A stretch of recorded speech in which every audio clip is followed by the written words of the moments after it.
बच्चों, आज हम लोग नया टॉपिक स्टार्ट करने जा रहे हैं, कैपेसिटर। तो उसके लिए पहले हमें आइडियल बैटरी समझना होगा। तो आप हेडिंग डालिए आइडियल बैटरी। आइडियल बैटरी, पहले इसके बारे में हम बात करेंगे, उसके बाद हम लोग कैपेसिटर टॉपिक में एंट्री लेंगे। राइट, मालूम आपसे कहें कोई आइडियल बैटरी है, ऐसे दिखा रहे हैं, ये पॉजिटिव टर्मिनल, ये नेगेटिव टर्मिनल, ये मान लो ए पॉइंट है, ये बी पॉइंट है, और ये एक आइडियल बैटरी जिसका ईएमएफ अगर मैंने 10 वोल्ट लिखा है ऐसे, ये ईएमएफ है। इसका पहले मीनिंग क्या है, ये जो बड़ा लाइन है ये पॉजिटिव टर्मिनल है जो कि ए पॉइंट से कनेक्टेड है। तो ए पॉइंट हाई पोटेंशियल है किससे, बी पॉइंट से। कितना वोल्ट हाई है, 10 वोल्ट। इसका ये मतलब कतई नहीं है कि यहाँ का नेगेटिव टर्मिनल का पोटेंशियल 0 और यहाँ का 10, ये मतलब नहीं होता है। बहुत सारे लोगों को ये गलतफहमी रहती है। तो आप पहले दिमाग में बिठाइए कि पॉजिटिव टर्मिनल नेगेटिव टर्मिनल के बीच में अगर 10 वोल्ट है तो इसका ये मतलब है कि पॉजिटिव टर्मिनल नेगेटिव टर्मिनल से 10 वोल्ट हाई है। मतलब ये सारी संभावनाएं सही हैं। मैं इधर लिख रहा हूँ पॉजिटिव टर्मिनल और एक तरफ लिख रहा हूँ नेगेटिव टर्मिनल, ये नेगेटिव टर्मिनल।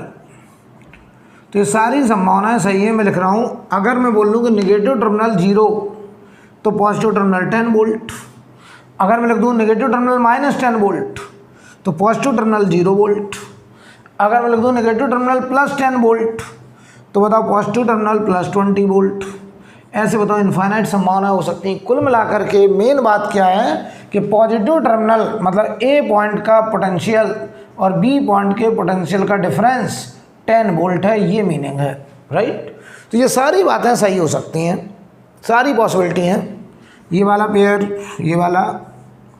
राइट, तो कुल मिलाकर के पॉजिटिव नेगेटिव टर्मिनल दिखाने का मतलब होता है पॉजिटिव टर्मिनल नेगेटिव टर्मिनल से इतने वोल्ट ज़्यादा है। तो आप इसमें कुछ पॉइंट्स लिखिए। पहला पॉइंट लिखें, positive means higher potential, positive means higher potential and negative means lower potential. Positive means higher potential and negative means lower potential. दूसरा पॉइंट लिखें, an ideal battery is considered to be a source of infinite charge and energy,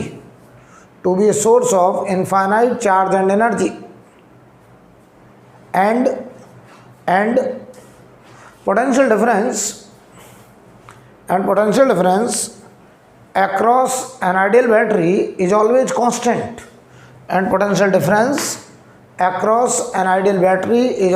constant, और ये 10 volt हमेशा fix रहेगा। ऐसा नहीं होगा कि बैटरी चार्ज भेज रहा है तो ये बैटरी डिस्चार्ज होता जा रहा है, ऐसा नहीं होगा। आइडियल बैटरी का मतलब है इसका जो पोटेंशियल है वो हमेशा क्या रहेगा, कांस्टेंट। राइट, और तीसरा पॉइंट लिखें।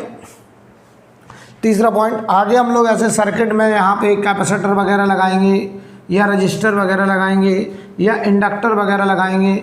तो अगर पॉजिटिव टर्मिनल से Q चार्ज निकला +Q, देखिए चार्ज हमेशा हाई पोटेंशियल से लो पोटेंशियल की तरफ फ्लो करता है। मैंने आपको पढ़ाया था कि चार्ज का फ्लो हमेशा high potential to low potential. तो बताओ हाई कौन है, पॉजिटिव टर्मिनल, लो कौन है, नेगेटिव टर्मिनल। तो पॉजिटिव टर्मिनल से +Q चार्ज निकलेगा और यहाँ मान लो सर्किट में कोई भी हमारा सर्किट एलिमेंट कैपेसिटर वगैरह कुछ भी हो सकता है। राइट, तो ये +Q ऐसे जाएगा और बैटरी के नेगेटिव टर्मिनल में +Q वापस भी आएगा। राइट, अगर क्लोज सर्किट है तभी बैटरी चार्ज फ्लो करेगा और पॉजिटिव टर्मिनल से अगर Q चार्ज निकलेगा तो नेगेटिव टर्मिनल में Q चार्ज वापस भी आएगा। तो आप इसमें लिखें, charge going out from one side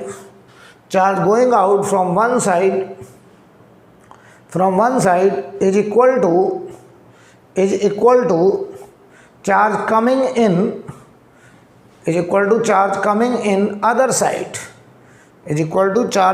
in other side. Okay, कह रहे पॉजिटिव टर्मिनल से जितना चार्ज निकलेगा नेगेटिव टर्मिनल में उतना ही चार्ज वापस आएगा। ये कंडीशन होगी किसकी, आइडियल बैटरी की। राइट, तो हमें आइडियल बैटरी एकदम समझ में आ गया। अगर कहीं भी ऐसे 10 वोल्ट लिखा है तो इसका ये मतलब है कि पॉजिटिव टर्मिनल नेगेटिव टर्मिनल से 10 वोल्ट ज़्यादा है। राइट, चलिए अब ऐड डालिए कैपेसिटर। अब हेडिंग डालिए कैपेसिटर।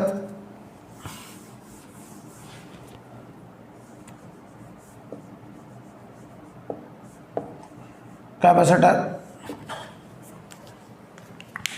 तो कैपेसिटर में अभी आपको एक दो लाइन लिखना पड़ेगा,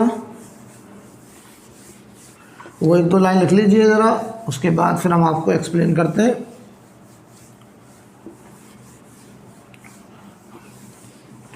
कैपेसिटर में लिखिए a capacitor is a device, a capacitor is device used to, a capacitor is a device used to stored charge and potential energy, used to stored charge and potential energy, used to stored charge and potential energy। आगे लिखें a capacitor is formed, a capacitor is formed, a capacitor is formed by two conductors, having equal and opposite charges, having equal and opposite charges, having equal and opposite charges, placed at small separation, placed at small separation, placed at small separation, right, full stop वाले की, the space between conductors, the space between conductors may be vacuum, or insulating material, right. तो देखिए capacitor कह रहे हैं एक charge या energy store करने की डिवाइस है। कैपेसिटर में बेसिकली दो कंडक्टर्स होंगे, दो कंडक्टर होंगे जो इक्वल एंड अपोजिट चार्ज रखेंगे, मतलब एक कंडक्टर पे चार्ज प्लस क्यू होगा, दो दूसरे पे माइनस क्यू होगा, राइट। और वो एक कैपेसिटर का फॉर्म करेंगे और उस कैपेसिटर में चार्ज और एनर्जी का स्टोरेज होगा, राइट। हाँ, कैपेसिटर के बीच में जो गैप होगा उसमें वैक्यूम हो सकता है, एयर हो सकता है, या फिर कोई डाइलेक्ट्रिक मटेरियल हो सकता है, या फिर कोई इंसुलेटिंग मटेरियल भी हम उसमें भर सकते हैं, डाइलेक्ट्रिक कांस्टेंट, जो आगे हम लोग बातचीत करेंगे, राइट। तो पहले समझते हैं जरा, यानी कैपेसिटर के लिए क्या जरूरी है कि दो कंडक्टर होने चाहिए। उन कंडक्टर्स को हम लोग बोलते हैं प्लेट्स ऑफ कैपेसिटर, प्लेट बोलने लगते हैं। भले ही वो दोनों कंडक्टर स्फेरिकल शेप के हों तब भी उन्हें प्लेट कहेंगे, और कई बार वो पैरेलल प्लेट ही होते हैं तो उसे हम लोग पैरेलल प्लेट कैपेसिटर बोलते हैं, या वो दो सिलेंडर भी हो सकते हैं तो उसे हम लोग सिलेंड्रिकल कैपेसिटर बोलते हैं। यानी कैपेसिटर बनाने में जो दो हम लोग कंडक्टर इस्तेमाल करेंगे, चाहे वो सिलेंड्रिकल शेप के हों, चाहे वो वास्तव में प्लेट हों, चाहे वो स्फीयर हों, उनको प्लेट ही कहा जाएगा। तो पहले समझे, मैं आपसे ऐसे कहूँ कि मान लीजिए एक कंडक्टर ये है और एक कंडक्टर ये है, ये दो कंडक्टर हैं, ये दोनों मिलकर के कैपेसिटर फॉर्म कर रहे हैं और हम इस कैपेसिटर की कैपेसिटेंस फाइंड आउट करना चाहते हैं। तो मैंने बोला कैपेसिटेंस वास्तव में क्या चीज़ है, एक ज्योमेट्रिकल कांस्टेंट होगा।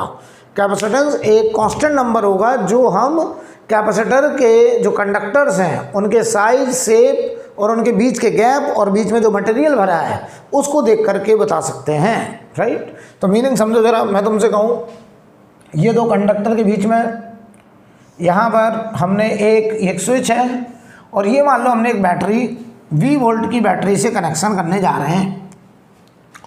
तो देखना, जैसे अभी देखो क्या है कि इन दो पॉइंट के बीच में, यहाँ पे हम चलो एक पॉइंट ए ले लें, यहाँ एक पॉइंट बी ले लें, चलो।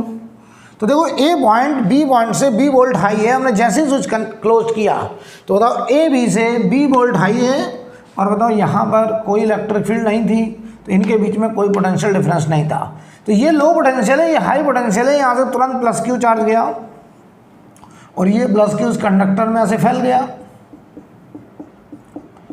तो इसको क्या चाहिए, माइनस क्यू। तो इसने बताओ तुरंत माइनस क्यू बैटरी के नेगेटिव टर्मिनल से कहा कि आप मुझे माइनस क्यू भेज दो या मुझसे प्लस क्यू ले लो। तो यहाँ पे बताओ माइनस क्यू आ गया।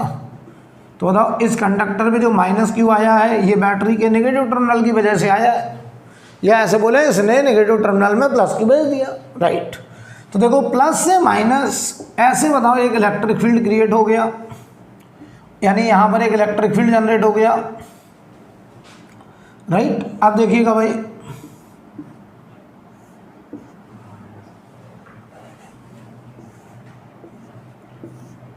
ये हमारा कंडक्टर्स। अब देखिए भाई, मान लो आपसे ऐसे कहें कि इसकी कैपेसिटेंस के बारे में थोड़ा हमको समझाना है, कैपेसिटेंस। तो देखिए होता क्या है कि अगर हमने यहाँ बी बोल्ट से कनेक्शन करा और इस पर जो चार्ज पहुँचा है बताओ वो प्लस क्यू, और इस पर चार्ज पहुँचा माइनस क्यू, यानी कैपेसिटर अगर देखा जाए तो हमेशा न्यूट्रल ही होगा, क्योंकि कैपेसिटर में दो कंडक्टर्स होते हैं, एक पे जितना प्लस क्यू दूसरे पे उतना माइनस क्यू। लेकिन हम बोलते हैं इस कैपेसिटर पे चार्ज क्यू है, तो वो हम लोग एक प्लेट का चार्ज बोलते हैं कि हर प्लेट पे चार्ज क्यू है, और ये अंडरस्टूड है कि एक पे प्लस क्यू दूसरे पे माइनस क्यू। तो मैं तुमसे कहूँ कि इस पर देखो चार्ज क्यू चार्ज पहुँचा, तो पता है ये जो पहुँचने वाला चार्ज है वो किस बात पर डिपेंड करता है, ध्यान से देखना। हमने इन दोनों कंडक्टर के बीच का ये गैप वगैरह सब फिक्स रखा है। मैंने अगर यहाँ 10 वोल्ट से कनेक्शन करा और हमने देखा यहाँ क्यू चार्ज पहुँचा, जब हमने यहाँ 20 वोल्ट से कनेक्शन करा तो हमने देखा कि यहाँ पे 2 क्यू चार्ज पहुँच गया। हमने इस वोल्टेज को 3 गुना करा, हमने देखा उन्हीं प्लेट पर, उन्हीं साइज के प्लेट पर 3 गुना चार्ज पहुँच गया। यानी एक बार नोटिस करा गया कि जो पहुँचने वाला चार्ज है वो directly proportional to applied voltage है, कि आप जितना बड़ा पोटेंशियल डिफरेंस लगाएंगे उन प्लेट्स पर, उन्हीं साइज की प्लेट पर उतना बड़ा चार्ज पहुंचता चला जाएगा। यानी पहुंचने वाला चार्ज जो है वो directly proportional to applied potential difference. और हम बताओ यहाँ प्रोपोर्शनलिटी को जब हटाएंगे तो एक कांस्टेंट आएगा जिसे बोलते हैं हम लोग कैपेसिटेंस। ये कैपेसिटेंस है, ये जो कैपेसिटेंस है बेटा ये वास्तव में एक ज्योमेट्रिकल कांस्टेंट है। मैं साफ साफ लिख दे रहा हूँ, ज्योमेट्रिकल कांस्टेंट। ये ज्योमेट्री पे डिपेंड करता है कि उन प्लेट का क्या शेप है, क्या साइज है, उनके बीच का क्या गैप है, प्लेट के बीच में क्या मटेरियल भरा है, इस बात पे डिपेंड करेगा। तो C बराबर हो गया Q/B।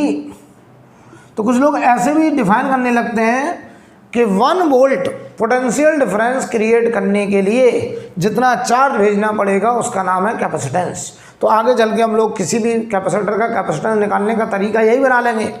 हम क्या करेंगे, क्यू चार्ज देंगे और उस क्यू चार्ज की वजह से जो पोटेंशियल डिफरेंस आया उस पोटेंशियल डिफरेंस से डिवाइड कर देंगे, तो हमें बताओ उस कैपेसिटर का क्या मिल जाएगा, कैपेसिटेंस। यानी कुछ लोग ऐसे बोलने लगते हैं कैपेसिटेंस, कैपेसिटर प्लेट के बीच में 1 वोल्ट पोटेंशियल डिफरेंस क्रिएट करने के लिए कितना चार्ज देना पड़ेगा उसका नाम है कैपेसिटेंस, राइट। तो आप इसके नीचे नोट लगा के एक लाइन लिखें, इसके नीचे नोट लगा के एक लाइन लिखिए, capacitance depends on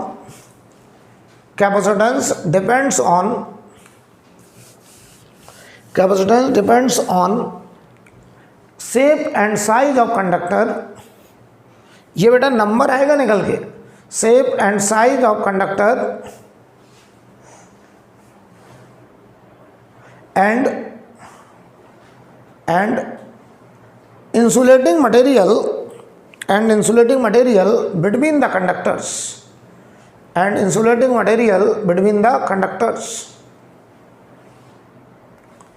that is capacitance depends on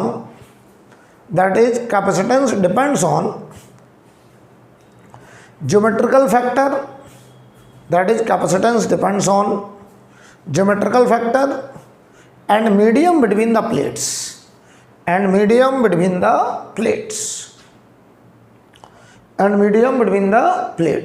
okay. तो बहुत अच्छे समझ लो, यानी देखो कैपेसिटेंस को निकालने का तरीका हम भले ही ये बना रहे हैं कि 1 वोल्ट पोटेंशियल डिफरेंस बदलने के लिए कितना चार्ज देना पड़ेगा उसका नाम कैपेसिटेंस, लेकिन वास्तव में कैपेसिटेंस तो हम देख के बता देंगे। आप हमें कोई भी कैपेसिटर की प्लेट के साइज बता दो, उनके बीच का गैप बता दो, उसके बीच में मटेरियल कौन सा ये बता दो, हम आपको बता देंगे कैपेसिटेंस। यानी कैपेसिटेंस का चार्ज से कोई लेना देना है नहीं, कैपेसिटेंस तो ज्योमेट्री पर डिपेंड कर रहा है सीधा सीधा। जैसे कंटेनर है, हम तुमसे ऐसी बात करें कंटेनर है, हम तुमसे कहें इस कंटेनर की कैपेसिटी बताओ, तो तुम क्या करोगे, लंबाई देखोगे, चौड़ाई देखोगे और ऊंचाई देखोगे कि लंबाई गुणा चौड़ाई गुणा ऊंचाई, ये इसका वॉल्यूम हो गया, इसके अंदर इतना हम लिक्विड भर सकते हैं, ये इसकी कैपेसिटी है, राइट। अब बताओ क्या उसमें लिक्विड भरें या ना भरें, उसकी कैपेसिटी तो फिक्स है ना यार। तो जो कैपेसिटी है वो उसकी ज्योमेट्री से डिसाइड हो रही है। किसी भी कंटेनर की कैपेसिटी किस बात से डिसाइड हो रही है, उसकी ज्योमेट्री से, कि उसकी क्या लंबाई है, क्या चौड़ाई है और कितना ऊंचा कंटेनर है, इस बात से डिसाइड होगा कि उस कंटेनर के अंदर कितना लिक्विड की क्वांटिटी, कितना वॉल्यूम लिक्विड का भरा जा सकता है। राइट। हम उसमें लिक्विड भरें या ना भरें, इस बात से उसकी कैपेसिटेंस का कोई लेना देना नहीं है। सिमिलरली एक कैपेसिटर की कैपेसिटेंस उसके प्लेट के शेप, साइज और बीच के मटेरियल से डिसाइड होगा। हम उस कैपेसिटर को चार्ज करें और चाहे ना करें, उसकी कैपेसिटेंस तो फिक्स होगी, राइट। तो कैपेसिटेंस एक ज्योमेट्रिकल कांस्टेंट है। हाँ, उसको निकालने का हमने एक तरीका बना लिया है, C बराबर Q/B। हम क्या करा करेंगे, हम एक कैपेसिटर की प्लेट्स को Q चार्ज देंगे, उसकी वजह से पोटेंशियल का डिफरेंस निकालेंगे और गिवन चार्ज अपॉन आया पोटेंशियल डिफरेंस करेंगे तो हमें मिल जाएगा कैपेसिटेंस। बोलो भाई। तो यहाँ पहले आप हेडिंग डालिए पैरेलल प्लेट कैपेसिटर। तो हम आपको एक पैरेलल प्लेट कैपेसिटर का कैपेसिटेंस निकाल के दिखाते हैं तो आपको बात समझ में आएगी। ऐसे हम लोग स्फेरिकल कैपेसिटर भी पढ़ेंगे। तो अभी तक जो बातचीत हुई वो जनरल बातचीत हुई है। अच्छा, इसको हम लोग ऐसे भी लिख सकते हैं, C बराबर Q/B बोल दो या डेल्टा Q/डेल्टा B बोल दो। डेल्टा Q का मतलब है जो चार्ज हमने दिया है और ये है चेंज इन पोटेंशियल डिफरेंस कि उसकी वजह से कितना उन प्लेट के बीच में, उन कंडक्टर्स के बीच में पोटेंशियल डिफरेंस आया है, राइट। अब समझिए जरा,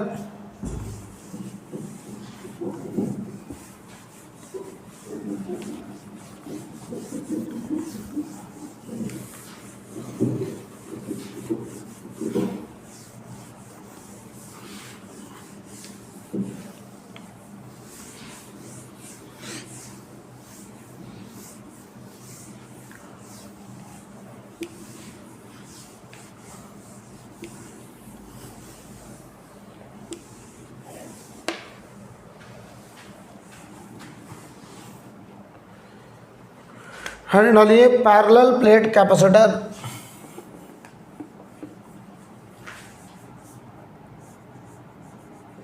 पैरेलल प्लेट कैपेसिटर।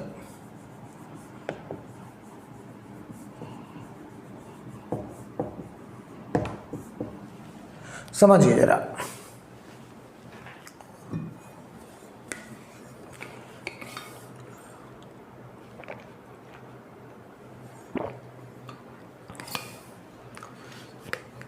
हम बात कर रहे हैं पैरेलल प्लेट कैपेसिटर का, राइट। तो ध्यान से समझेंगे जरा। यहाँ पर मैं आपसे कहूँ कि हमारे पास एक पैरेलल प्लेट कैपेसिटर है, ये एक प्लेट है, दूसरा प्लेट ये है। हमको देखो क्या गिवन है, ये कैपेसिटर है, ये दो प्लेट्स हैं। हमें इन प्लेट के बीच का गैप D पता है और इनके बीच में जो मटेरियल है वो एयर है। अभी हम लोग एयर मान रहे हैं, आगे चल के हम लोग इनके बीच में डाइलेक्ट्रिक वगैरह भी भरेंगे, K1 K2 K3 K4 K5 ऐसे कई डाइलेक्ट्रिक भी भरे जाएंगे, राइट। तो अभी हम लोग पहले एयर मान के चल रहे हैं, ठीक। अब देखना भाई, अगर एयर है और ये प्लेट एरिया A है, प्लेट एरिया A है, ये प्लेट नंबर 1 है, ये प्लेट नंबर 2 है, ये दो कंडक्टिंग प्लेट्स हैं। हमसे कह रहे हैं इस कैपेसिटर का कैपेसिटेंस निकालिए। तो आपको पता है इसका कैपेसिटेंस इस D पे डिपेंड करेगा, A पे डिपेंड करेगा और बीच में जो एयर है इस पे डिपेंड करेगा। अब हम इसे चार्ज दें और चाहे ना दें, इसकी कैपेसिटेंस से इससे कोई लेना देना नहीं है।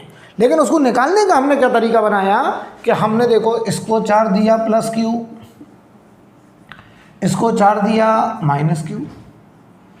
तो हमने अपना क्या तरीका बनाया अभी कि कैपेसिटेंस निकालने का तरीका given charge upon potential difference, यानी 1 वोल्ट पोटेंशियल डिफरेंस चेंज करने के लिए कितना चार्ज देना पड़ेगा वो कैपेसिटेंस, यानी कैपेसिटर पे पहुंचने वाला charge directly proportional to potential difference होता है कि हम उन प्लेट के बीच में जितना ज़्यादा वोल्टेज क्रिएट करेंगे उतना ज़्यादा चार्ज पहुँच जाएगा।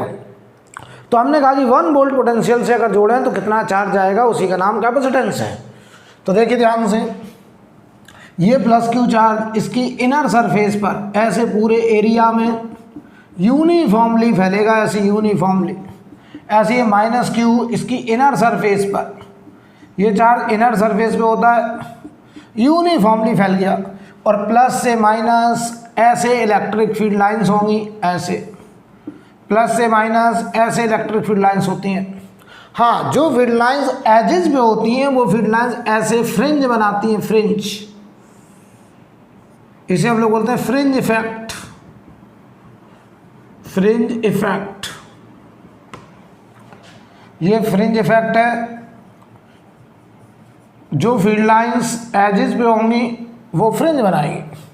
अब ध्यान दो, यहाँ इलेक्ट्रिक फील्ड क्रिएट हो गया प्लस से माइनस, ऐसे क्या बताओ, इस इलेक्ट्रिक फील्ड की वजह से पोटेंशियल डिफरेंस आएगा।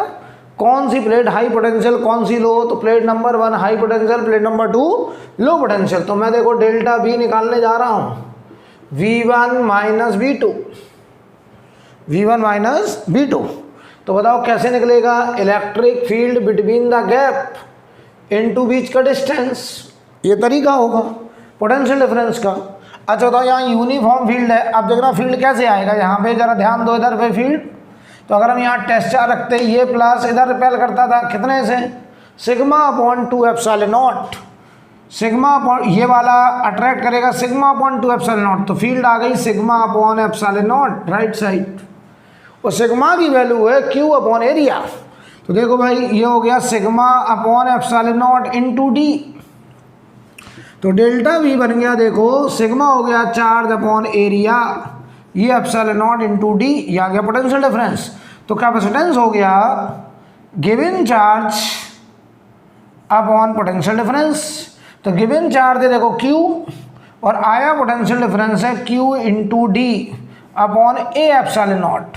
तो देखो Q से Q कट गया बेटा, ये आ गया A epsilon not by D, यानी पैरेलल प्लेट कैपेसिटर का capacitance A epsilon not upon D, A epsilon not by D। A क्या है, plate area, epsilon not constant है, D क्या है, प्लेट के बीच का गैप, प्लेट के बीच का गैप। इसका मतलब एक बात साबित हो गई कि जो कैपेसिटेंस है वो देखो प्लेट के साइज पे डिपेंड कर रहा है, प्लेट के बीच के गैप पे डिपेंड कर रहा है, इस बात से लेना देना है कैपेसिटेंस का, राइट। तो ये वास्तव में एक ज्योमेट्रिकल कांस्टेंट, इसलिए कह रहे थे इसको हम लोग ज्योमेट्रिकल कांस्टेंट, राइट। कोई प्रॉब्लम। अब देखिए अगर हम आपसे कहें इन दोनों प्लेट के बीच में, इस पे देखो चार्ज प्लस, इस पे कैसा है माइनस, तो प्लस माइनस एक दूसरे को क्या करते हैं, अट्रैक्ट। लेकिन बताओ ये दोनों अगर D दूरी पे रुके हैं तो कैसे रुके हैं, हमने इन प्लेट को फिक्स कर रखा होगा, ऐसे फिक्स कर रखा होगा, ये प्लेट फिक्स है बेटा, हमने इन प्लेट को फिक्स कर रखा है। अगर हम इन्हें छोड़ देते हैं, ऐसे छोड़ दें अगर, तो ये एक दूसरे की तरफ अट्रैक्ट होके जाएंगे और चिपक जाएंगे, और ये कैपेसिटर हम लोग कहेंगे शॉर्ट हो गया, इसे बोलते हैं shorting of capacitor. Shorting of capacitor कब बोलते हैं, जब उन दोनों के बीच में कोई पोटेंशियल डिफरेंस नहीं बचा और दोनों का हमने आपस में कनेक्शन कर दिया। तो जरा समझते हैं, मैं तुमसे कहूँ ये पैरेलल प्लेट की कैपेसिटर कब आई है, जब पैरेलल प्लेट की कैपेसिटेंस कब आई है, जब हमने बताइए बीच में क्या रखा है, एयर, अभी डाइलेक्ट्रिक वगैरह नहीं भरा है। अब देखो तो कैपेसिटेंस बनाने का एक तरीका, इसको प्लस चार्ज दे दो, इसे माइनस चार्ज दे दो, ये कैपेसिटर। या फिर कुछ लोग इसी को ऐसे भी कहते हैं, चलो हम लोग इनके बीच में चलो फोर्स निकालते हैं, फोर्स, राइट। तो ऐसे डालें force between the plates of parallel plate capacitor, force between the plates of parallel plate capacitor.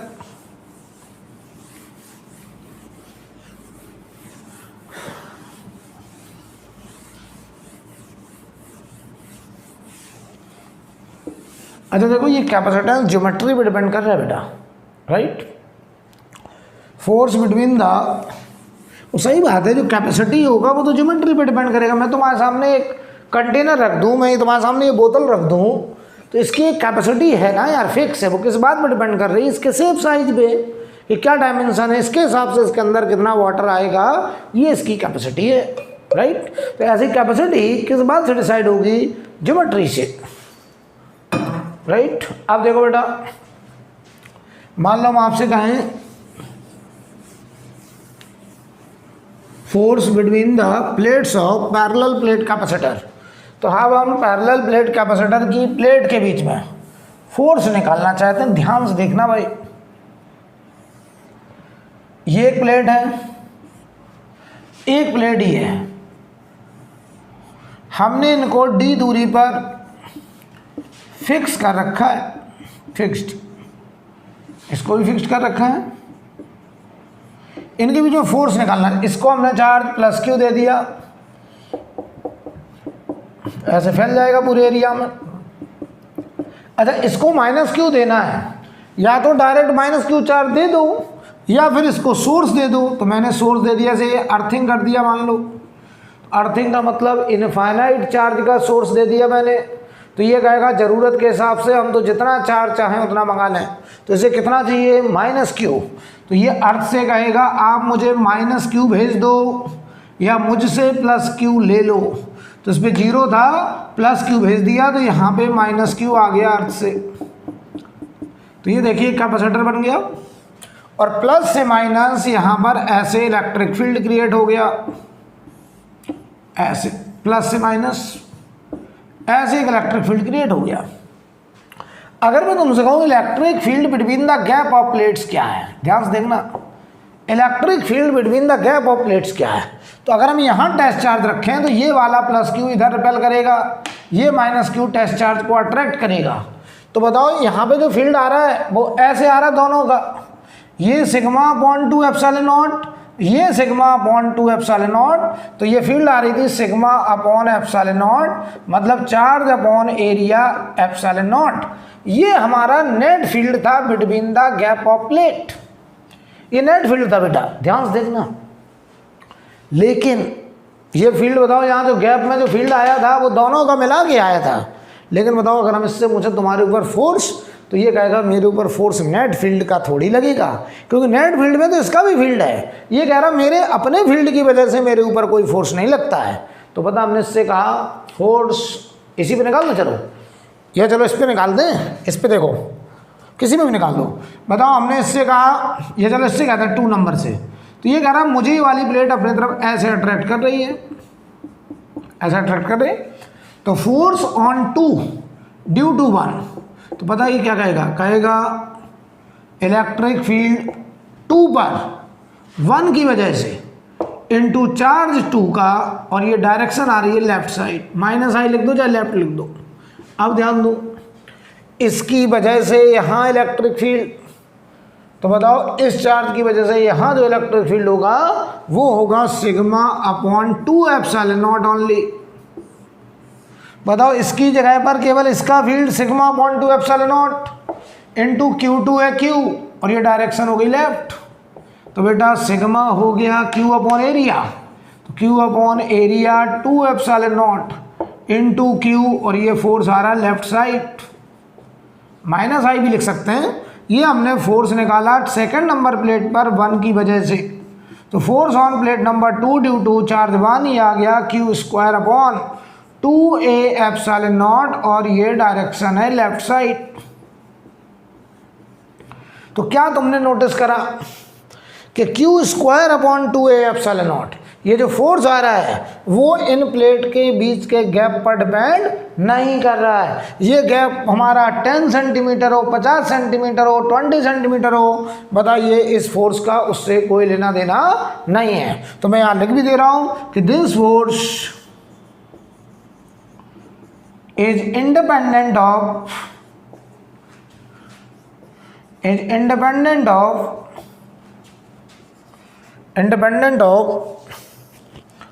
distance between the plates, distance between the plates। बताओ बेटा क्या मेरी बात समझ गए हैं यार, बहुत अच्छे समझ लो। नेट फील्ड है Q upon A epsilon not, लेकिन जो फोर्स लगा है वो केवल इतने फील्ड की वजह से।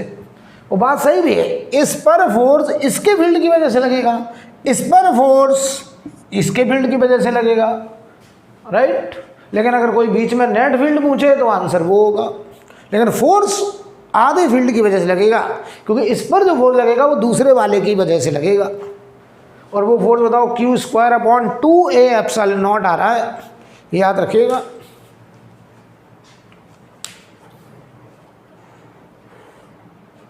कोई प्रॉब्लम? चलिए यहीं पे आप हेडिंग डालें, capacitance of sorted capacitor, capacitance of sorted capacitor. हम यहीं से आपसे थोड़ा बात कर लें, सॉर्टेड कैपेसिटर की कैपेसिटेंस कैसे निकालते हैं, राइट। तो देखना ज़रा,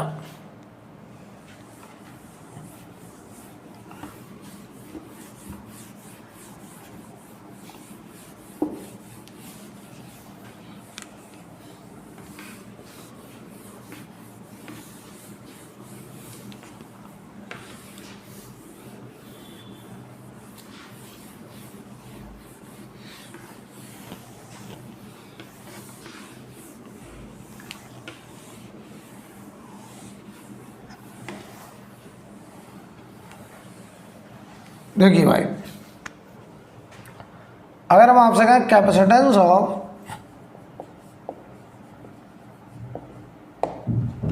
सॉर्टेड कैपेसिटर, सॉर्टेड कैपेसिटर, तो पहले तो सॉर्टेड कैपेसिटर का मतलब आपको पता होना चाहिए। तो मैंने क्या बोला था, सॉर्टेड कैपेसिटर का मतलब होता है कैपेसिटर की दोनों प्लेट को कनेक्शन कर दिया जाए, या तो मिला दो या दूर दूर रख के किसी वायर से जोड़ दो, कुल मिलाकर के उनके बीच में पोटेंशियल का डिफरेंस जीरो कर दो। अगर एक सिंगल कैपेसिटर की दोनों प्लेट को हम एक वायर से जोड़ दें या उन्हें टच करा दें तो हम कहेंगे वो कैपेसिटर शॉर्ट हो गया, और शॉर्ट होने का मतलब होता है फिर उस कैपेसिटर की पूरी एनर्जी, पूरा चार्ज लॉस हो गया। उस कैपेसिटर की कैपेसिटेंस कितनी कही जाती है, जरा समझना ध्यान से। तो सॉर्टेड कैपेसिटर में पहले तो कंडीशन क्या आई कि दोनों को चाहे तो आप वायर से जोड़ दो और चाहे तो आप दोनों को डायरेक्ट मिला दो, टच करा दो। तो बताओ, वायर से जोड़ना या टच कराने का मतलब पोटेंशियल डिफरेंस जीरो हो गया। तो बताओ, कैपेसिटेंस किसी भी कैपेसिटर का अभी सीखा है, given charge upon potential difference, और ये अगर जीरो है तो ये कैपेसिटेंस आएगा इनफाइनाइट, क्योंकि ये जीरो है बेटा।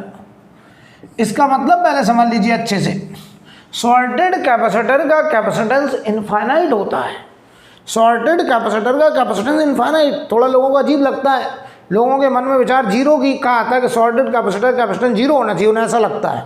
लेकिन मतलब समझो, सॉर्टेड कैपेसिटर का मतलब हुआ कि इनफाइनाइट कैपेसिटेंस। आपको सर इस बात को थोड़ा समझा दीजिए, हम समझ नहीं पा रहे हैं यार। बेटा समझो ध्यान से, मैंने कैपेसिटेंस कैसे डिफाइन किया कि कैपेसिटर प्लेट के बीच में 1 वोल्ट पोटेंशियल डिफरेंस क्रिएट करने के लिए हमें जो चार्ज देना पड़ेगा उसका नाम है कैपेसिटेंस। तो सुनना ध्यान से, ये कैपेसिटर और हमने इसको एक वायर से ऐसे जोड़ रखा, ठीक, ये सॉर्टेड कैपेसिटर है। अब हमने कहा हमें इसकी कैपेसिटेंस निकालनी, ध्यान से देखिएगा। तो आपका क्या तरीका था, आपने कहा हम इन दोनों प्लेट के बीच में 1 वोल्ट पोटेंशियल डिफरेंस क्रिएट करना चाहते हैं, और ऐसा करने के लिए हमें जो चार्ज भेजना पड़ेगा उसी का नाम कैपेसिटेंस। तो हमने देखो यहाँ से क्यू चार्ज भेजा, ये क्यू ऐसे गया, ध्यान से देखिएगा। अगर ये क्यू इस प्लेट में यहाँ आ गया तो पता क्या होगा, यहाँ इलेक्ट्रिक फील्ड आएगी, और इलेक्ट्रिक फील्ड आएगी तो पोटेंशियल डिफरेंस आएगा। जबकि सॉर्टेड का मतलब है तुमने दोनों प्लेट को आपस में इंटरकनेक्ट कर दिया, एक ही कैपेसिटर की दोनों प्लेट को इंटरकनेक्ट कर दिया, मतलब इनके बीच में पोटेंशियल डिफरेंस जीरो, यानी यहाँ इलेक्ट्रिक फील्ड हमेशा जीरो। तो ये चार्ज पूरा ऐसे जाएगा और इस बाईपास से बाहर बाहर ऐसे बैटरी में वापस आ जाएगा, और इन प्लेट पर कोई भी चार्ज नहीं रहेगा, इनर सरफेस पे चार्ज जीरो, यहाँ पर भी इनर सरफेस पे चार्ज जीरो। हमने कहा कि यार चार्ज पहुँचा ही नहीं, तो हमने ये V0 को हटा के 2V0 लगाया। हमने मान लो पहले 10 वोल्ट लगाया, हमने देखा कि इस कैपेसिटर पे चार्ज नहीं पहुँचा, वो पूरा चार्ज बैटरी में वापस आ गया। फिर हमने 20 वोल्ट लगाया, हमने देखा कि बताओ ये चार्ज गया और यूँ बाहर बाहर निकल के फिर आ गया, इस बाईपास से निकल आया, ये हमारा बाईपास है। तो बताओ अब क्या होगा, हमने यहाँ 100 वोल्ट लगा दिया, बताओ हम देख रहे हैं कैपेसिटर बिल्कुल चार्ज नहीं हुआ। तो कैपेसिटेंस क्या था, गिवन कैपेसिटेंस क्या था कि 1 वोल्ट पोटेंशियल डिफरेंस के लिए कितना चार्ज। तो आप कह रहे हो कि 1 वोल्ट पोटेंशियल के लिए इनफाइनाइट चार्ज भेज दो, तब भी कैपेसिटर बताओ 1 वोल्ट पोटेंशियल डिफरेंस क्रिएट नहीं करेगा, क्योंकि यहां से ये चार्ज बाईपास से बाहर निकल जा रहा है, कैपेसिटर वाले रास्ते में चार्ज जा ही नहीं रहा है। तो यार बताओ सॉर्टेड कैपेसिटर क्या कहता है कि आप इनफाइनाइट चार्ज भेज डालिए, तब भी बताइए आप इनफाइनाइट वोल्ट यहाँ पे कितने भी वोल्टेज से कनेक्शन कर दीजिए, या आप इनफाइनाइट चार्ज भेज दीजिए, तब भी आप 1 वोल्ट पोटेंशियल डिफरेंस क्रिएट नहीं कर पा रहे हैं प्लेट के बीच में। कैपेसिटर की डेफिनेशन यही थी कि कैपेसिटर प्लेट के बीच में 1 वोल्ट पोटेंशियल डिफरेंस क्रिएट करने के लिए हमको कितना चार्ज भेजना पड़ेगा, उसका नाम कैपेसिटेंस। तो आप कह रहे हैं यहाँ सर इनफाइनाइट चार्ज भेज दें, तब भी 1 वोल्ट पोटेंशियल डिफरेंस क्रिएट नहीं हो रहा है, तो हम कहेंगे इसकी कैपेसिटेंस है इनफाइनाइट। तो बहुत अच्छे समझ लीजिए, सॉर्टेड कैपेसिटर का कैपेसिटेंस बेटा इनफाइनाइट होता है, जीरो ना कह देना। अच्छा, कुछ लोग कह रहे हैं सर ऐसा तो हमने कुछ लोग कह रहे हैं ऐसा तो हमने सर थर्मोडायनेमिक्स में ही पढ़ा था, आइसोथर्मल प्रोसेस, उसमें मोलर हीट कैपेसिटी इनफाइनाइट होती थी। या तुम ऐसे सोचो, मैं तुमसे कहूँ एक कंटेनर है, ध्यान देना देख बेटा, ये कंटेनर है, यहाँ पे खुला हुआ है ऐसे ऐसे, ये ओपन कंटेनर है, ओपन कंटेनर, चलो ये पूरे ही खोल दें लो ऐसे, ये चलो ओपन कंटेनर ऐसे, चलिए ओपन कंटेनर है। हम यहाँ से एक टैप से इसमें वाटर ऐसे डाल रहे हैं, हमसे कहा जाए इस कैपेसिटर की कैपेसिटी बताइए, इस कंटेनर की कैपेसिटी बताइए, तो क्या आप जीरो कहेंगे? नहीं, इनफाइनाइट। मतलब समझो क्या, मैं कहूँगा कि हम लोग जो कैपेसिटर डिफाइन करते थे वो कहते थे इसके अंदर 1 सेंटीमीटर लेवल बढ़ाने के लिए, ऐसे यहाँ बोलते थे 1 वोल्ट पोटेंशियल डिफरेंस क्रिएट करने के लिए कितना चार्ज देना पड़ेगा, ऐसे यहाँ बोलेंगे 1 सेंटीमीटर लेवल बढ़ाने के लिए कितना लिक्विड डालना पड़ेगा, उसका नाम कैपेसिटेंस। तो बताओ, हम कहेंगे इनफाइनाइट लिक्विड डाल दो, इसके अंदर 1 सेंटीमीटर पोटेंशियल लेवल चेंज होने वाला नहीं है। तो हम कहेंगे ये कंटेनर कह रहा है इनफाइनाइट लिक्विड मैं ले सकता हूँ, आप डालते रहिए, इधर निकलता रहेगा निकलता रहेगा। तो इसकी बताओ कैपेसिटेंस, जीरो ना कह देना, इसका कैपेसिटेंस होगा इनफाइनाइट, यानी open container will have capacitance infinite. किसी ने कहा सर आइसोथर्मल प्रोसेस, देखो ध्यान से, यहीं पर आइसोथर्मल प्रोसेस, आइसोथर्मल प्रोसेस। तो आइसोथर्मल प्रोसेस में क्या होता था बेटा, टेम्परेचर हमेशा क्या रहता था, कांस्टेंट, हमेशा टेम्परेचर हम लोग कांस्टेंट रखते थे, आपने पढ़ा है आइसोथर्मल में। तो ध्यान दीजिए, आइसोथर्मल प्रोसेस का C process molar heat capacity infinite होता है। सी प्रोसेस का मतलब होता है molar heat capacity. Molar heat capacity क्या होता था, मोलर हीट कैपेसिटी कैसे डिफाइन करते थे मोलर हीट कैपेसिटी को? तो आप 11th अगर करे हैं सही से, वो पढ़े हैं, तो आपको मैंने पढ़ाया था कि 1 मोल गैस का टेम्परेचर 1 डिग्री सेल्सियस या 1 केल्विन बदलने के लिए हमको जो हीट देनी पड़ेगी उसका नाम है मोलर हीट कैपेसिटी। तो ध्यान दो, अगर ये कंटेनर है, ये पिस्टन है, और ये बताओ हमारा आइडियल गैसियस मॉलिक्यूल्स हैं, ये हम इसमें आइसोथर्मल प्रोसेस कराने गए और हमने यहाँ हीटर लगा दिया। हीटर, ध्यान देना जरा, हम दोनों बातें समझाएंगे। हीटर लगा दिया हमने, ये थर्मली कंडक्टिंग बाउंड्री होती थी, हमने हीटर लगाया, इस हीटर से जो DQ गया, बताओ वो 2 जगह जा सकता था, DU एंड DW में, लेकिन DU में नहीं गया क्योंकि टेम्परेचर कांस्टेंट है। तो DQ पूरा का पूरा कन्वर्ट हुआ किसमें, DW में। मतलब हमने जैसे ही यहाँ से DQ हीटर से हीट छोड़ा, हमने देखा ये पिस्टन ऊपर की तरफ स्लोली शिफ्ट करने लगा, ऊपर की तरफ जाने लगा, पिस्टन ऊपर की तरफ मूविंग अपवर्ड, ये पिस्टन ऊपर गया, गैस एक्सपेंशन होने लगा, गैस का एक्सपेंशन होने लगा। तो ध्यान देना, आपने क्या देखा, आपने कहा सर हम मोलर हीट कैपेसिटी डिफाइन करते थे कि 1 मोल गैस का टेम्परेचर 1 डिग्री सेल्सियस बढ़ाने के लिए जितना हीट देना पड़ेगा उसका नाम है मोलर हीट कैपेसिटी।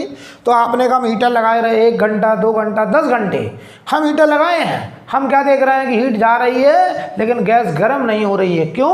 क्योंकि गैस से जो हीट गई उसकी कॉस्ट में लगातार मैकेनिकल वर्क परफॉर्म हो रहा है। ये बताओ पिस्टन ऊपर लगातार शिफ्ट करता जा रहा है और हम देख रहे हैं कि गैस का जो टेम्परेचर है वो टेम्परेचर हमेशा कांस्टेंट। तो कोई तुमसे कहे कि 1 डिग्री सेल्सियस टेम्परेचर बढ़ाने के लिए कितनी हीट देनी पड़ेगी, तो आपका जवाब होगा इनफाइनाइट हीट दे दीजिए सर, 1 डिग्री सेल्सियस टेम्परेचर बढ़ने वाला नहीं है। तो molar heat capacity of isothermal process is infinite, right. अब देखो उल्टा करें, हम आपसे कहें हमारे पास ये पिस्टन है, ये पिस्टन है, किसी ने कहा सर एक काम करते हैं, अब हम हीटर लगा के गैस को दबा दे रहे हैं, कॉम्प्रेशन कर दे रहे हैं। ध्यान से देखिएगा, हम गए, हमने इस पिस्टन को ऐसे लिया और यूँ झटके से दबाया, और जैसे ही दबाया तो हमने क्या देखा कि जितना तुमने मैकेनिकल वर्क परफॉर्म किया उतनी हीट सराउंडिंग में बाहर निकल गई।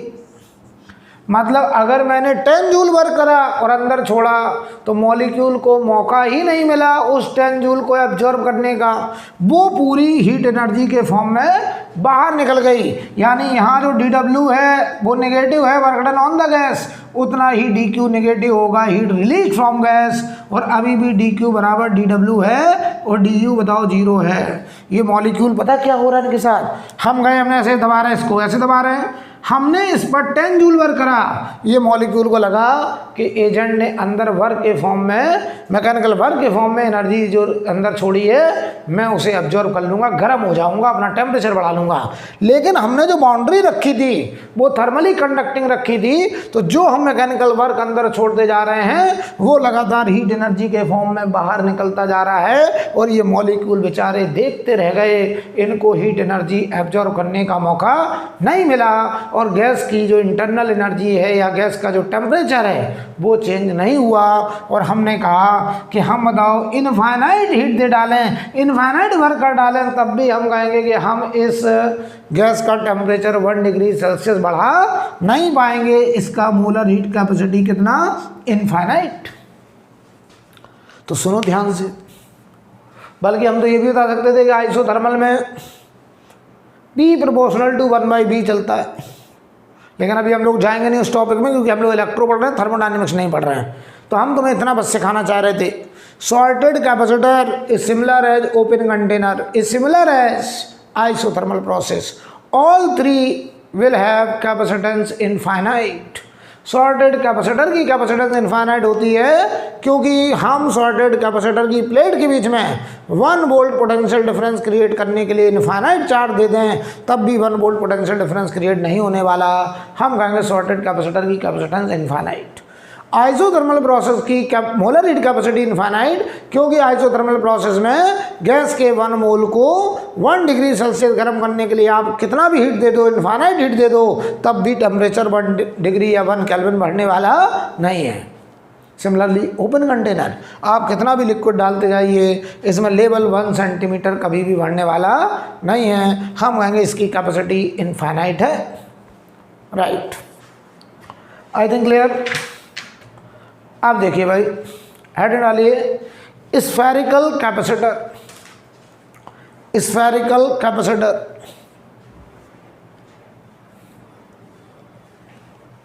Spherical capacitor.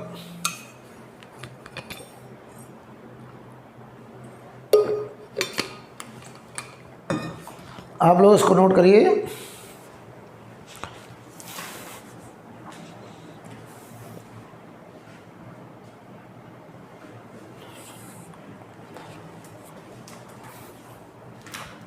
अब मैं बात करने जा रहा हूँ स्फेरिकल कैपेसिटर का, तो समझिए जरा।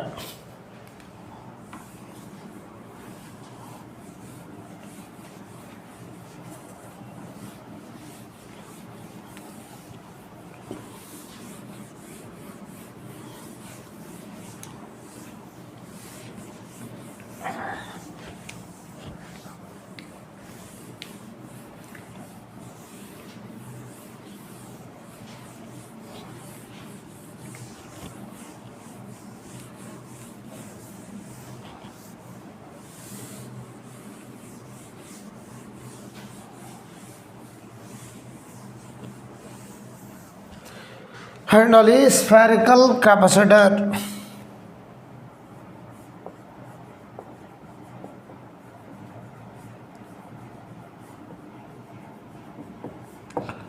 तो बेटा एक बात बताइए, स्फेरिकल कैपेसिटर में भी 2 कंडक्टर होंगे, मतलब 2 स्फीयर होंगे, एक पे चार्ज प्लस क्यू होगा, दूसरे पे चार्ज माइनस क्यू होगा, राइट। और हमें उसका कैपेसिटेंस निकालना होगा। तो कैपेसिटेंस निकालने का तरीका वही रहेगा, C बराबर given charge upon potential difference. ये हमारा तरीका रहेगा कैपेसिटेंस निकालने का। तो जान लीजिए, हम जो कैपेसिटर ले रहे हैं वो 2 कॉन्सेंट्रिक सेल बोलो या हॉलो स्फीयर, एक सेल ये और एक सेल ये है। इसकी रेडियस R1 है और इसकी रेडियस R2 है। ठीक, हमने इसको चार्ज प्लस क्यू दिया है इसको, तो बताओ ज़रा, अगर आप इंडक्शन ना दिखाएं तो बताओ इस पर प्लस क्यू, आप कहेंगे सर इसकी सरफेस से फैला है, इसमें कितना है माइनस क्यू, या ऐसे बोल रहे हैं। हमने इसको प्लस क्यू दिया, इसे माइनस क्यू दिया, या ऐसे बोल रहे हैं इसकी हमने अर्थिंग कर दी, एक ही बात है। अगर अर्थिंग कर दी तो ये बताओ अर्थ से कितना मंगा लेगा, माइनस क्यू, या इधर भेज देगा प्लस क्यू। तो यहाँ बेटा देखो माइनस क्यू चार्ज आ गया। अगर हम इंडक्शन भी दिखा दें तो देखो इसकी अपनी अलग दिखाएं या इसी में दिखाएं, आप बताइए ज़रा जल्दी से कि हम अलग से दिखाएं इसी में दिखा दो, क्या फ़र्क पड़ रहा है बताओ। इसकी इनर सरफेस होगी, एक आउटर सरफेस होगी, इसकी भी अपनी एक इनर सरफेस होगी, एक आउटर सरफेस होगी। तो देखो सेंटर पे कोई चार्ज नहीं, तो यहाँ देखो कोई चार्ज नहीं, ये प्लस क्यू पूरा इसकी आउटर सरफेस पर ऐसे फैला होगा, ऐसे फैला होगा। और बताओ अगर यहाँ प्लस क्यू तो सामने होगा माइनस क्यू, तो ये माइनस क्यू बेटा कहाँ होगा, इनर सरफेस पर, और बाहर क्या होगा, जीरो। तो इनर सरफेस पे माइनस क्यू, यानी सुनो जरा, जो अंदर वाला स्फीयर है उस पे चार्ज प्लस क्यू उसकी आउटर सरफेस पे है, और जो बाहर वाला स्फीयर है उस पे माइनस क्यू उसकी इनर सरफेस पर। लेकिन अगर इंडक्शन ना करते तो बस इतना कहते कि इस पर चार्ज प्लस क्यू और इस पे चार्ज माइनस क्यू, और ये माइनस क्यू कहाँ है ये पता कहाँ से चलेगा, इंडक्शन से, राइट। तो देखो भाई, अब देखो यहाँ पर अगर हमें, ये तो हमने इंडक्शन दिखा दिया, अगर हम विदाउट इंडक्शन दिखाएं, विदाउट इंडक्शन, अगर हम विदाउट इंडक्शन करते, देखो इंडक्शन से क्या फ़ायदा होता है, हमको एक एक बात की जानकारी मिल जाती है कि कौन सा चार्ज कहाँ है। तो इंडक्शन ने बताया कि अगर सेंटर पे कोई चार्ज नहीं तो इनर सरफेस पे कोई चार्ज नहीं, और जो पहला स्फीयर है उसकी आउटर सरफेस पे पूरा प्लस क्यू, और जो दूसरा स्फीयर है वो कह रहा हम अपनी इनर पे माइनस क्यू रखेंगे, आउटर पे जीरो रखेंगे। यानी इसने अर्थ में जो चार्ज प्लस क्यू भेजा वो कहाँ से भेजा, इनर सरफेस, या ऐसे बोले अर्थ से इसने माइनस क्यू मंगाया तो कहाँ मंगाया, इनर सरफेस पर। लेकिन अगर इंडक्शन ना करते तो देखो बस इतनी बात कर पाते ऐसे, ऐसे कि ये हमारा R1 रेडियस का स्फीयर, ये हमारा R2 रेडियस का स्फीयर, इस पे चार्ज प्लस क्यू, इस पे चार्ज माइनस क्यू। ये नहीं कह पाते कि ये प्लस क्यू कहाँ, ये माइनस क्यू कहाँ, बस सीधा बोलते कि इस सेल पे चार्ज प्लस क्यू, इस सेल पे चार्ज माइनस क्यू। देखो दो तरीके, या तो एक पे प्लस दे दो, एक पे माइनस दे दो, या एक पे चार्ज दे दो, दूसरे की अर्थिंग कर दो। तो अर्थिंग करने का मतलब है कि तुमने उसको सोर्स दे दिया कि आप ज़रूरत के हिसाब से चार्ज मंगा लीजिए। तो ये कहेगा अर्थ तो इनफाइनाइट चार्ज का सोर्स है, हमें जितनी ज़रूरत होगी हम उतना मंगा लेंगे। तो इस पर प्लस क्यू, तो इसे ज़रूरत है माइनस क्यू की, तो इसने अर्थ से माइनस क्यू मंगाया या अर्थ में प्लस क्यू भेज दिया। तो बताओ जो इलेक्ट्रिक फील्ड होता है वो प्लस से माइनस ऐसे फील्ड होगा, ऐसे ऐसे फील्ड होगा, ऐसे फील्ड होगा, ठीक, प्लस से माइनस। तो देखो मैं कैपेसिटेंस निकालने जा रहा हूँ, ध्यान से देखिएगा। डेल्टा भी बताओ इसका पोटेंशियल कितना, जीरो, क्योंकि तो अर्थिंग है ये वाला सेल। तो डेल्टा भी जो आएगा वो आया V1 माइनस V2, और V2 तो बेटा जीरो ही है, ये वाला तो जीरो ही है। इलेक्ट्रिक फील्ड देखो ऐसे है, प्लस से माइनस, ऐसे इलेक्ट्रिक फील्ड है रेडियली ऐसे। तो इलेक्ट्रिक फील्ड की डायरेक्शन हमेशा high potential to low potential, okay. अब देखो V1 की वैल्यू क्या होगी, तो ये आएगा 1/4πε0। देख रहा 1 पॉइंट यहाँ ले रहा हूँ मैं इसके सरफेस पर, तो इस प्लस क्यू के नीचे R1 और उस माइनस क्यू के नीचे R2। ये मैं कल सिखा चुका हूँ सब कॉन्सेंट्रिक सेल का केस। तो ये आ गया बताओ पोटेंशियल डिफरेंस।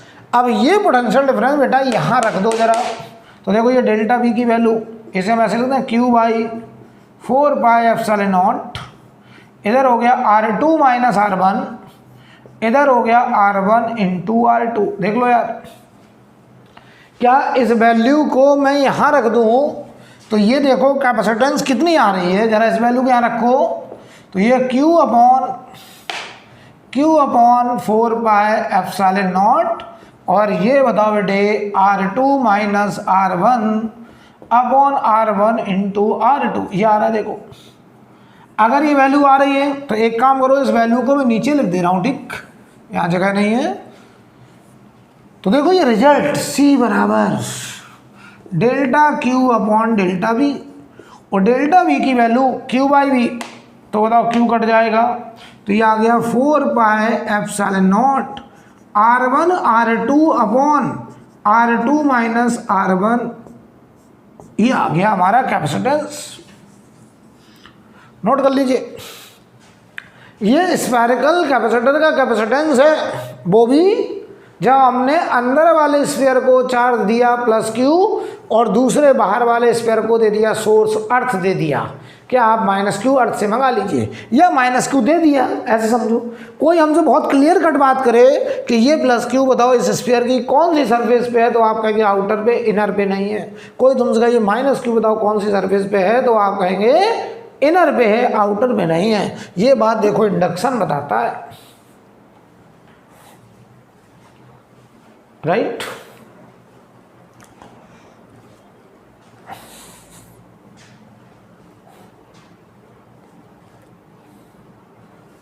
कोई प्रॉब्लम?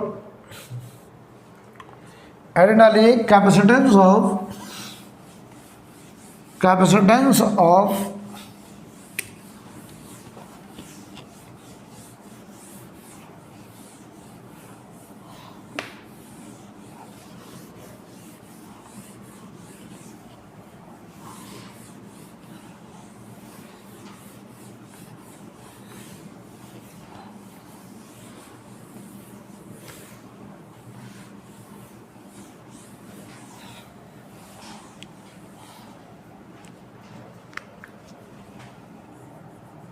हेड डाला capacitance of isolated sphere, isolated sphere. हमारे पास अब एक आइसोलेटेड स्फीयर है, हम उसका कैपेसिटेंस निकालना चाहते हैं। ध्यान से देखिए भाई, आइसोलेटेड स्फीयर है, तो आइसोलेटेड स्फीयर का मतलब समझो, हमारे पास एक सिंगल स्फीयर है, इसकी रेडियस मान लो R है, ठीक। हमें इसका कैपेसिटेंस बताना है, मतलब समझो इसका क्या हुआ। हमने इसको चार्ज दिया प्लस Q, तो बताओ इसको अगर हमने चार्ज प्लस Q दिया तो ये प्लस Q इसकी सरफेस पे फैल गया होगा। तो ऐसे कहते हैं कि एक अकेला स्फीयर भी अपने आप में एक कैपेसिटर होता है। तुम कहो सर आपने तो कहा था कैपेसिटर के लिए 2 प्लेट चाहिए, 2 स्फीयर चाहिए, यहाँ तो एक ही है, ये कैसे कैपेसिटर बन गया? तो इसका जो साथी है, इसका जो पड़ोसी प्लेट है, वो पता है दिखाई नहीं दे रहा है, यहाँ से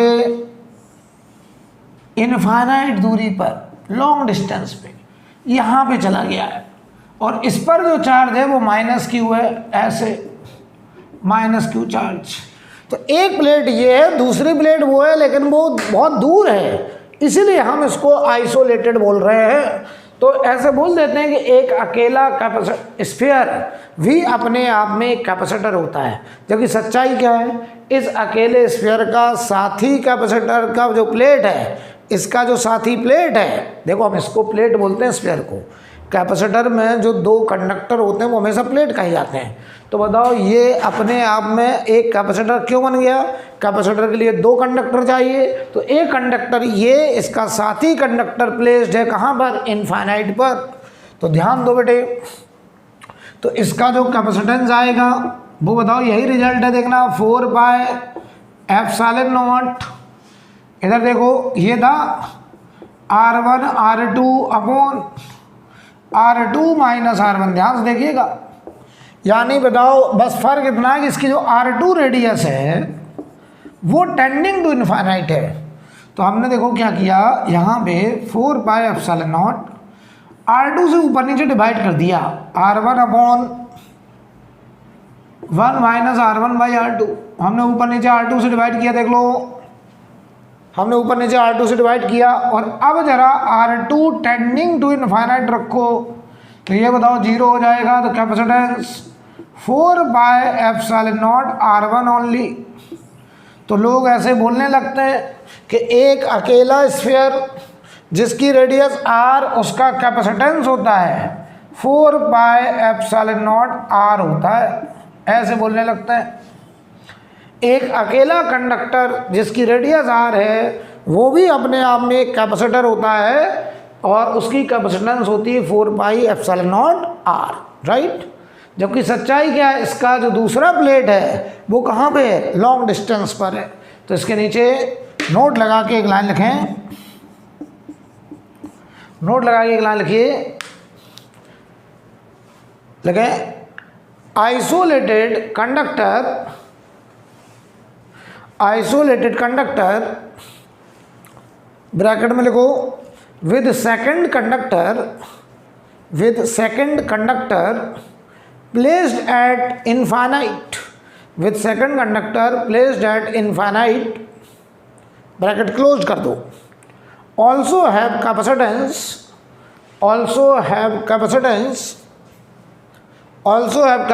C इक्वल टू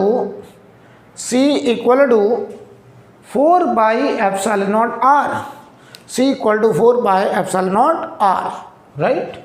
इसे नोट करिए, हेडिंग डालिए self energy of capacitor device. अब हम लोग कैपेसिटर की सेल्फ एनर्जी पढ़ने जा रहे हैं।